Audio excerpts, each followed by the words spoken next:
अंबरनाथ येथील महालक्ष्मी नागरी सहकारी पतसंस्थेला प्रथमच कोकण पतसंस्था भूषण पुरस्कार प्राप्त झाला आहे। विभागीय सहनिबंधक सहकारी संस्था कोकण विभाग नवी मुंबई व कोकण विभाग नागरी सहकारी पतसंस्था संघ अलिबाग यांच्या संयुक्त विद्यमानाने दिनांक 15 व 16 फेब्रुवारी रोजी पहिलेच अधिवेशन आयोजित करण्यात आले होते। या अधिवेशनात कोकण पतसंस्था भूषण पुरस्काराचे वितरण करण्यात आले। अधिवेशनात कोकण विभागातील संस्थांमधून गटवारीनुसार पात्र ठरलेल्या पतसंस्थांना कोकण भूषण पुरस्कार प्रदान करण्यात आला।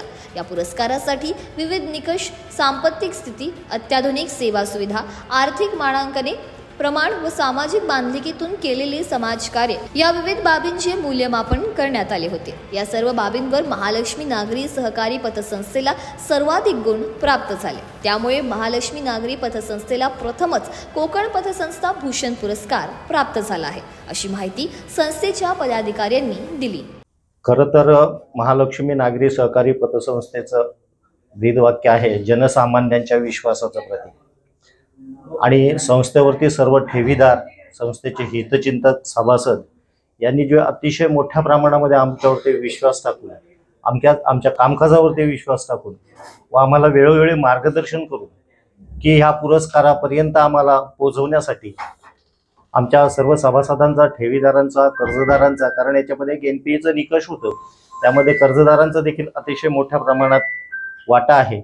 आणि खरंच जर त्यांनी आम्हाला ह्या प्रेरणा दिल्या नसता किंवा सभासदांनी, ठेवीदारांनी, हितचिंतकांनी आम्हाला सहकार्य केलं नसतं तर कदाचित या पुरस्कारापर्यंत आम्ही पोहोचू शकलो नसते। त्याच्यामुळे आम्ही सर्वप्रथम सर्व ठेवीदार, सभासद, हितचिंतक, कर्मचारी वर्गाबरोबर त्यांचे काम करणारे मॅनेजर्स, CEO, असिस्टंट CEO, आमचे संचालकांचे सर्व संचालकांच्या मार्फत येणारे सर्व ग्राहक यांचे खरंच आम्ही आभार मानतो की यांच्याच सहकार्याने हा आम्हाला पुरस्कार प्राप्त झालेला आहे। आणि हा पुरस्कार अशा वेळेस मिळाला आहे की आता मार्च एंडिंग चालू आहे, म्हणजे सांपत्तिक वर्षाचं हे शेवटचा 1.5 महिना शिल्लक आहे आणि अशा काळात आम्हाला पुरस्कार प्राप्त झाल्यामुळे खरंच आमच्यामध्ये एक खूप मोठी एनर्जी तयार झाली आहे की जे 215 कोटीचं टार्गेट आम्ही अचीव करण्यासाठी घेतलेले आहे त्याच्याही पेक्षा निश्चित आम्ही पुढे जाऊ, अशी आमच्यात आता आत्मविश्वास तयार झालेला आहे।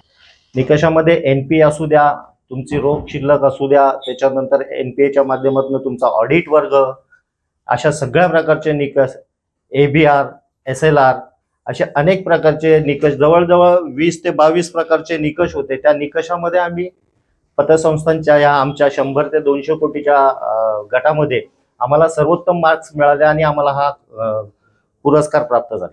महालक्ष्मी नागरी सहकारी पतपेढीला जो कोकण विभागीय पुरस्कार जो मिळाला, भूषण पुरस्कार, ते सर्व कामगार, सर्व आमचे संचालक यांना भूषणात्व आहे। आणि ह्याच्यामुळं आम्हाला सर्वांना आनंद झालेला आहे की पहिलाच पुरस्कार आम्हाला हा चांगल्या प्रकारे मिळाला। त्यामुळं आम्ही याच्यापुढं देखील एकदम जोरात काम करू। 50,000 हे ग्राहक आहेत आणि 5,700 सभासद आहेत। आमचा सध्या व्यवसाय आहे 189 करोड 93 लाख आणि आम्हाला 215 करोड टार्गेट पूर्ण करायचं आहे मार्च एंडपर्यंत।